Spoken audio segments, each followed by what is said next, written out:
મહાકુંભમાં 1.5 કરોડ શ્રદ્ધાળુઓએ ડૂબકી લગાવી, પહેલા જ દિવસે 4,000 લોકો ખોવાયા। પ્રયાગરાજમાં મહાકુંભનો ભવ્ય પ્રારંભ થયો છે। પોષ પૂર્ણિમાના દિવસે પ્રથમ શાહી સ્નાન યોજાયું હતું, જેમાં બપોર સુધીમાં 1.5 કરોડથી વધુ શ્રદ્ધાળુઓએ 44 વિવિધ ઘાટ પર પવિત્ર ડૂબકી લગાવી હતી।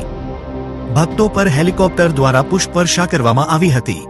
144 વર્ષ બાદ એક દુર્લભ ખગોળીય સંયોગમાં આ મહાકુંભનું આયોજન થયું છે, જેના કારણે તેનું મહત્વ અનેક ગણું વધી ગયું છે।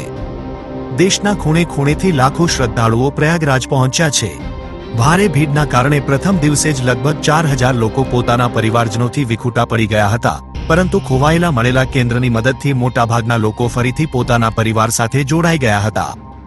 સુરક્ષાની વાત કરીએ તો હેલિકોપ્ટર અને એનએસજી કમાન્ડો દ્વારા સતત નજર રાખવામાં આવી રહી છે। આ વખતે મહાકુંભમાં વિદેશી શ્રદ્ધાળુઓની પણ મોટી સંખ્યામાં હાજરી જોવા મળી છે। વહીવટી તંત્રના જણાવ્યા અનુસાર જર્મની, બ્રાઝિલ અને રશિયા સહિત 20 જેટલા દેશોમાંથી શ્રદ્ધાળુઓ પવિત્ર સ્નાન માટે આવ્યા છે। સંઘમાં દર કલાકે લગભગ 2 લાખ શ્રદ્ધાળુઓ સ્નાન કરી રહ્યા છે। આજથી જ ઘણા ભક્તો 45 દિવસના કલ્પવાસનો પણ પ્રારંભ કરશે।